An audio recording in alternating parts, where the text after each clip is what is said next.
ایک گستاخ نے کہا آقا کے والدین ایمان والے نہیں، الیاذ باللہ.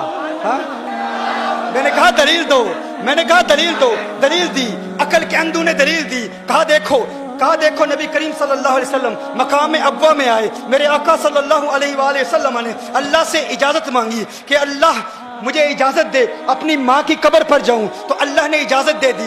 آقا نے دعائے مغفرت کی، دعائے مغفرت کرنا چاہی، اللہ نے منع کر دیا. کہا محبوب ماں کے لیے دعائے مغفرت نہ کرنا، تو یہ دلیل ہے چونکہ اللہ نے منع کیا. کہا حدیث صحیح ہے، میں نے کہا صحیح ہے. کہا اللہ نے منع کیا کہ نہیں، میں نے کہا منع کیا. کہا جب اللہ نے منع کیا کہ ماں کے لیے دعائے مغفرت نہ کرو، تو پتہ چلا دعائے مغفرت نہ کرنا اور دعائے مغفرت کی اجازت نہ دینا اس بات کی دلیل ہے وہ ایمان والی نہیں تھی. میں نے کہا ایمان والی نہیں تھی، نام کیا ہے؟ آمنہ ہے. ارے آمنہ تو ہوتی ہی ایمان والی ہے.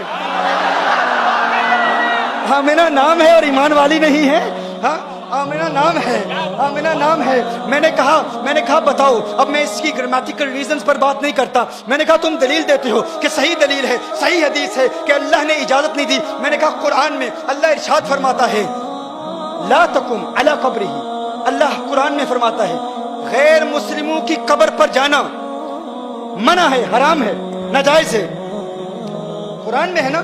اب یہ اقتداء النص سے ثابت کروں گا، دیکھیے گا، آپ توجہ فرمائیے گا. اللہ نے ارشاد فرمایا نا قبر پر نہ جاؤ. کس کی قبر پر جانا منع ہے؟ غیر مسلم کی قبر پر جانا منع ہے. اللہ نے حکم فرمایا لا تقم، نہیں ہے، لا تقم نہیں جانا. تو میں نے کہا اللہ نے منع فرمایا نا کہ غیر مسلم کی قبر پر نہ جاؤ، کیا تم مانتے ہو کہ اللہ نے جانے کی اجازت دے دی؟ اللہ نے جانے کی اجازت دے دی. تم سمجھتے ہو یہ تمہاری دلیل ہے، یہ تمہاری نہیں، یہ ہماری دلیل ہے. یہ کس کی دلیل ہے؟ یہ ہماری دلیل ہے. انہوں نے کہا کہ اللہ نے دعائے مغفرت کی اجازت نہیں دی. تو دعائے مغفرت کی اجازت اس لیے نہیں دی کہ الیاذ باللہ سیدہ مومنہ نہیں تھی. تو میں نے کہا کیا قبر پر جانے کی اجازت دی کہ نہیں؟ کہا دی.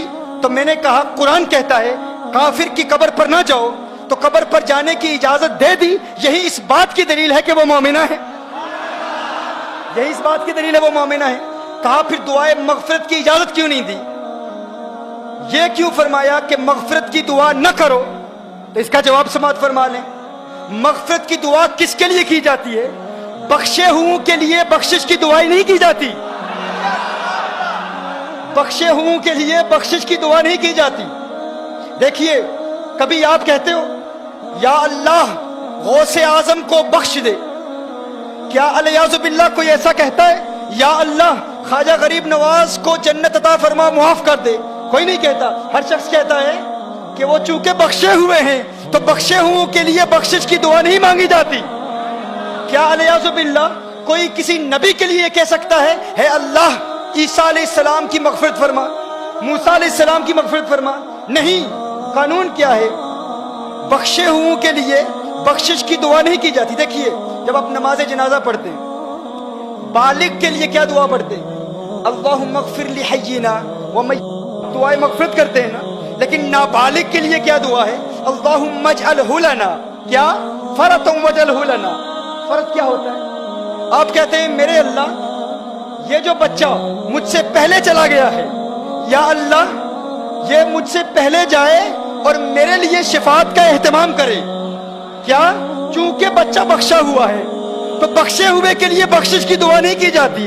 بخشے ہوئے کے لیے کہا جاتا ہے یا اللہ یہ مجھ سے پہلے جا رہا ہے، آخرت میں میرے لیے شفاعت کا اہتمام کرے، میری بخشش کا وسیلہ بنے. تو کہا تم کہتے ہو کہ حضور نے اپنی ماں کے لیے مغفرت کی دعا نہیں مانگی، اللہ نے اجازت نہیں دی. ارے اس بات پر غور کرو، مغفرت کی دعا اس کے لیے مانگی جاتی ہے جس کے لیے مغفرت نہ ہونے کا امکان ہو. ارے وہ تو پہلے سے ہی بخشی ہوئی ہے، ان کے لیے یہ دعا نہیں کی جاتی کہ ماں کے لیے مغفرت کی دعا مانگو. میں کہتا ہوں یونس علیہ السلام ایک مچھلی کے پیٹ میں رہے، اس مچھلی کے پیٹ میں رہنے کی وجہ سے یونس علیہ السلام کو اتنا بلند و بالا اور اعلیٰ مقام ملا. تو گویا کہ اللہ ارشاد فرما رہا ہے جس مچھلی میں ایک نبی رہے اس کو وہ مقام ملتا ہے. ارے جس ماں کی پیٹ میں آمنہ کا لال ہے وہ ماں مغفرت کی محتاج نہیں ہوتی، اس کے لیے مغفرت کی دعا نہیں مانگی جاتی، اس کے وسیلے سے امت کے لیے مغفرت کی دعائیں مانگی جاتی ہیں.